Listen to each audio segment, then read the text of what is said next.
You know, a lot of our viewers probably are not aware that you have an extremely talented son that's an 8th grader at Longfellow. Played football for us at the Boys and Girls Club. I've seen him play baseball, and he's talented in every sport. And I know you might not want to hear that, but because you're humble, and I know you want to keep in perspective, but he is an excellent athlete, one of the best I've seen in elementary and middle school age.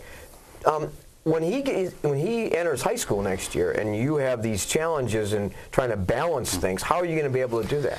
That's hard. You know what, and I think about that quite often. Because my older son, who is 24 now, I missed a lot of his stuff. Whether I was coaching at a different level and he was playing and I didn't get a chance to see. My daughter, while she was not really involved in a lot of athletics and other school activities, I couldn't get to. And so it's really put things to made me think a little bit about that, because you only get to do it one time with your kids. And when that opportunity is passed, there's no going back. You're not going to be able to go back and watch that game or this situation. So it's something that right now, you know, is difficult for me.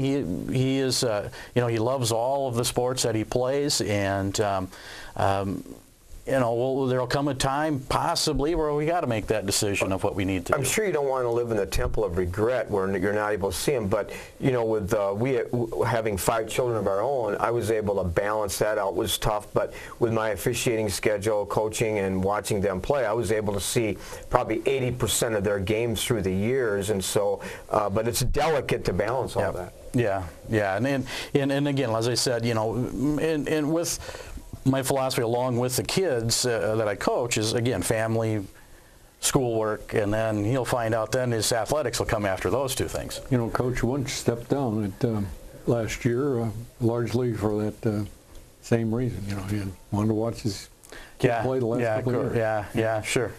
You know, I want to talk a little bit about AAU play. I've always been of the opinion that the more you play, the better off you are.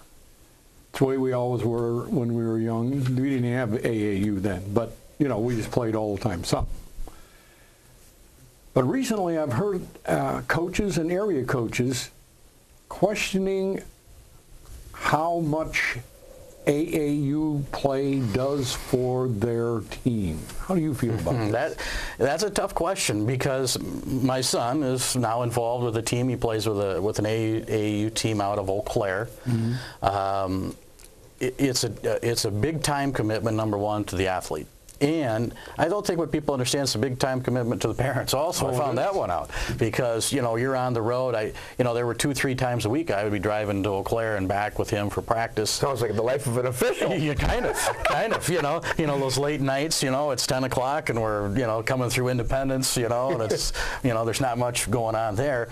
By the way, remember the speed limit in Independence? Yes. Because I went through there a couple of times. I forgot the speed limit, and somebody reminded me of it that came behind me. The red light on. Yeah, that's me there too. You got to be careful of that. But AAU, I think if in the right conditions, it certainly can be a plus. I think it's when the kids can play at a competition level equal to them or better, they're going to get better. Mm-hmm. However, when that becomes my entire focus, and that is my AAU team becomes more important than my school team or what they're taking part in, that's, I think, where the line has to be drawn a little bit. And we've been fortunate enough for our girls. We've had, some of them have kind of dabbled in it a little bit and not a whole lot, but those that have put our program first. Mm-hmm. And when we're playing or doing things, they're taking part. You got a quickie here? I do, a quick. You know, I know you've been really involved in your youth program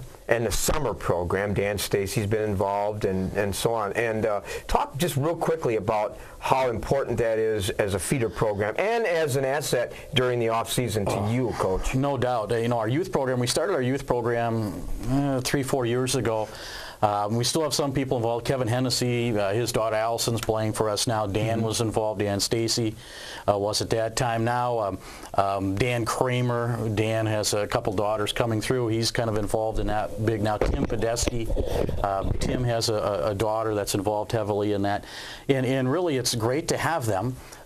We're able to kind of get to them skill work and things that we want to see get done, and kind of build the atmosphere of basketball and fundamental work that those kids can take and go along at each level with us. And then as far as the summer goes, you know, Dan, I've been fortunate to have Dan and Claire Brott. Claire working in the summer with our girls. And I watched you win the Viterbo Summer Basketball Championship. Yeah, and really, they do a great job, and it's one of those things where I feel real good because the girls can go with them, and I don't have to worry about it because they're going to take care of it, and they're going to do things the right way. Good. Well, we're out of time. You got to get on the road. It's been good having you here. We appreciate you busting into an always busy schedule during the season to help us out here. Yeah. So anytime. It was great. I had a good time. When you guys go to the state, we'll have you in here. I hope so. Anyway. I hope so. That's it, folks. Stick around. Terry and I will be back in just a minute to wrap this up.